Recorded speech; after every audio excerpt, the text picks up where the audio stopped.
Cleveland! It's time. Cavs, Indians, Bucks and Browns.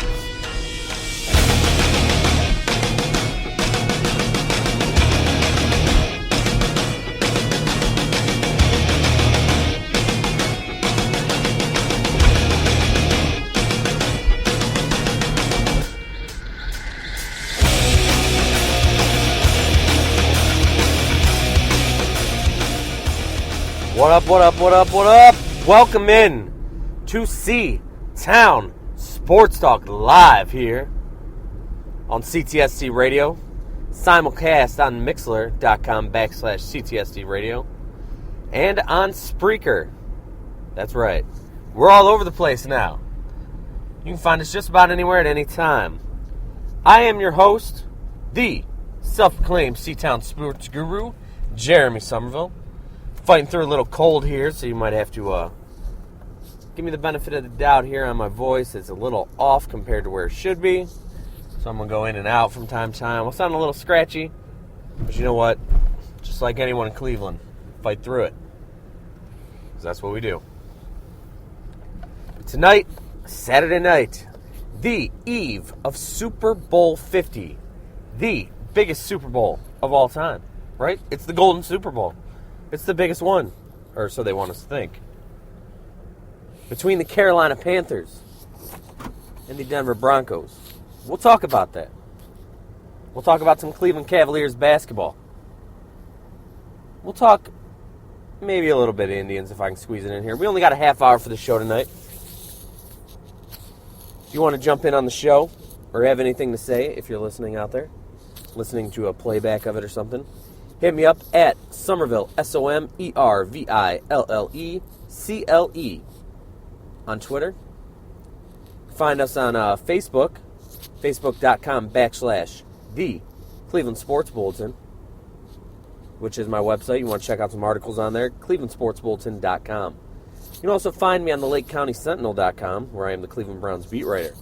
But enough about me, and what we're really going to talk about tonight is Johnny Manziel.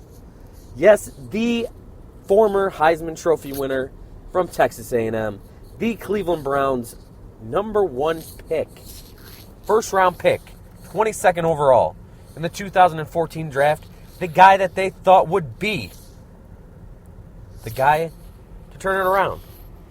They did. I thought he had a chance. I'm not going to lie, I was actually on the Johnny bandwagon last year. And it's all been downhill for this kid ever since he got drafted. He said, let's wreck this league. And what has he done? The boy has wrecked his life is what it's come down to. Now, I don't have any papers in front of me. I am recording this live while driving. I got my headphones on. I'm noticing everyone around me, so don't worry. No one's life is in danger tonight. But look at what has happened. We had the incident in Avon. We had the bathroom mirror incident where he was rolling something up. We've had Colleen Crowley and people blaming her. Do not blame her, first of all. Johnny is a big boy. Johnny is a man at this point at 23 years old. And now, recently, last Saturday night, a week ago today, we found out that Friday night into Saturday morning around 2 a.m., Johnny and Colleen Crowley were once again together. His now ex-girlfriend, even then supposed ex-girlfriend, and Manziel were at a hotel together in Dallas where they had fought. This fight, she reportedly had her eardrum busted as he hit her, dragged her by her hair into a car. It then went back to her apartment in Fort Worth, Texas, where her neighbors called 911. The neighbor who called 911, you can listen to that, TMZ Sports has it. Funny that they have it, considering that's Johnny's outlet of saying, I didn't do anything. You can hear that 911 call. You can hear the... Sorry about that. Excuse me. You can hear the woman say, she is scared. She doesn't want us to call, but this woman called anyway. The right thing to do in a domestic violence situation. You hear screaming, You don't know if anything's going on, but why not be safe rather than sorry? I've seen this happen. I've seen no one get arrested. I've seen people get arrested who deserve it, and I've seen people who get arrested who don't deserve it. In that case, they did the right thing. And the lady's husband sat with Colleen Crowley until the police came. Good man, making sure she was all right in case Johnny came back, especially if he was as psychotic as she said. Saying that she said to police, according to reports coming out of WFAA in Texas, from Robin Lopez, I believe is her name. I don't have her name in front of me, but it's something Lopez, I'm almost sure. Either way, it's WFAA.com if you'd like to see the report. The reports say that she was scared for her life and that he threatened to kill them both. Now, for those of you old enough listening to remember Eminem's Stan, you know when Stan's finally mad at him and he's freaking out, he's talking about he's got his girlfriend in the trunk, but he didn't slit her throat. He just threw her in the trunk because if she suffocates, she'll suffer more and then she'll die too. You know, whatever he says. As I stutter through that. But you know what I'm saying? This is the kind of thing he sounds like. The kid has obviously lost control. And people want to blame Colleen Crowley. She's a part of it, yeah. But he is responsible for his own life. I've been around crazy people my whole life. I have been around addicts my entire life. Thankfully, I am not one of them. I might be a little crazy, but I'm not an addict. Manziel has all the characteristics of every addict I've ever met in my life. He's a guy who will go out there and just keep making the wrong decision. And someone always backs him and gives him a reason to think that he can get away with it again. He's been to rehab. And rehab, it works for some people. For some, it doesn't. The kid is obviously in trouble. And his dad comes out and says, oh, I'm worried that he won't make it to his 24th birthday. We tried to get him in rehab twice. This comes out. Police say they dropped the charges. And then what happens? Miss Crowley brings him back up and says, I want to file charges. Now, if things go down, he can get a little misdemeanor. He might get a year in prison. Probably do community service. He could get felonies depending on what's shown. If he really busted her eardrum by slapping her upside the head, he can be in some trouble with the law. She has a restraining order now against him for 2 years. He's not allowed within 1,000 feet of anywhere she is. It's time for Manziel to grow up. It's time for Johnny to figure out what he's doing with his life. His dad's worried about him. Finally, they're saying, hey, we're trying to do something with him. His agent has let him go. The Cleveland Browns, even though they have publicly basically said, hey, we're letting this nutbag go, have said, we tried to reach out to him multiple times, and he's yet to respond to us. His agent said it's clear that Johnny is going to do whatever Johnny wants. This kid went from Johnny Football, the biggest name in college sports, possibly ever. This kid had Tebow mania and brought it to another level without even winning a championship like Tebow did. He won the Heisman as a redshirt freshman, first one ever. He came to Cleveland, and everybody, don't get me wrong, I was not 100% on board. I wanted Teddy Bridgewater. That's who I wanted. And they traded up, and they got Johnny Manziel. But I was on board. I'm like, oh, this is exciting. Johnny Manziel? Whoa, this could be amazing. Everyone was on board. It was Johnny Fever, Johnny Mania. Then he had that first start against Cincinnati, bombed.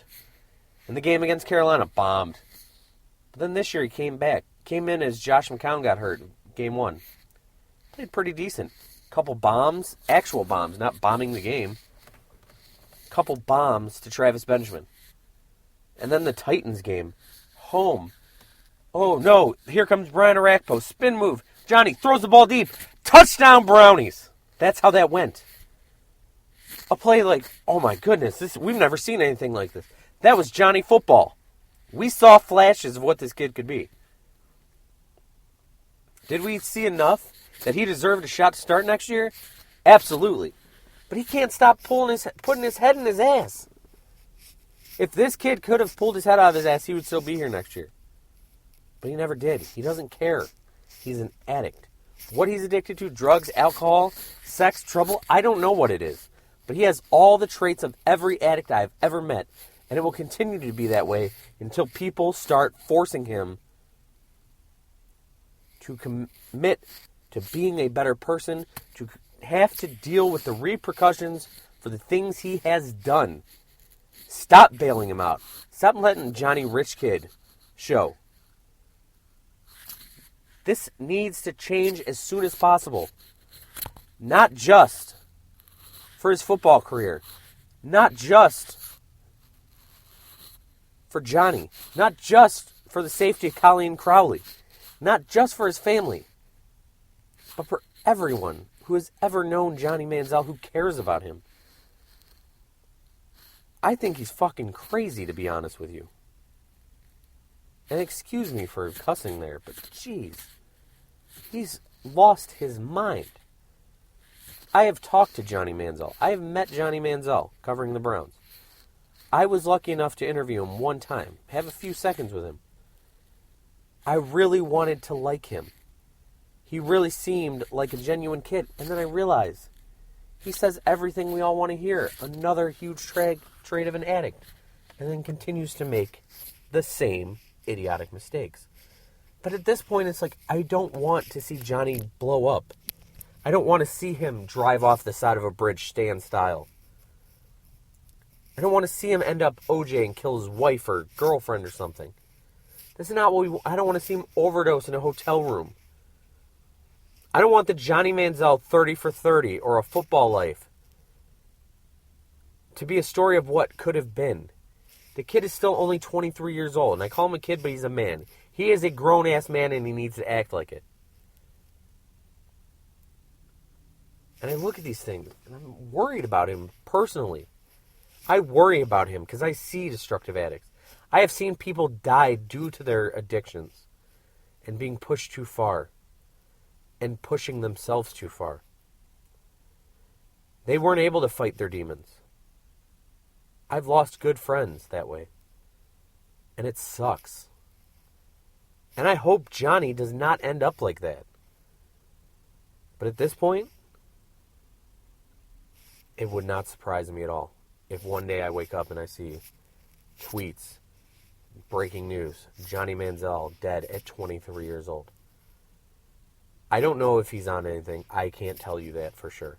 I don't know if it's true. I don't know if any of this happened with Colleen Crowley. None of us can. The only two people who really know are Colleen Crowley and Johnny Manziel. Apparently this is one of the few times where cell phone cameras weren't around.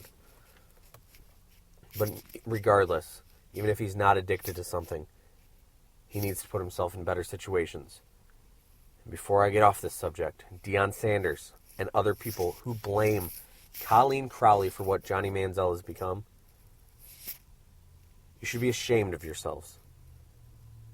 Johnny Manziel is a 23-year-old man who should have to pay for his actions. Colleen Crowley is not innocent in this by any means. We can't guarantee that she isn't. We can't guarantee that she is. But most likely, if you're looking at this, she is not 100% innocent. However, no woman should have her life in danger and be in fear of their life because of what a man will do. And no man should have to feel that way either, even though it's rare that it happens that way. Do not blame the victim in this situation without knowing the facts. I'm not blaming Manziel 100%, but he should never put his hands on a woman, period, or never put himself in a situation where those accusations can even arrive. So Deion Sanders, shut up. Michael Irvin, who says that, Jerry Jones can save Johnny Manziel. Nobody can save Johnny Manziel but himself. So Michael Irvin, Hall of Famer,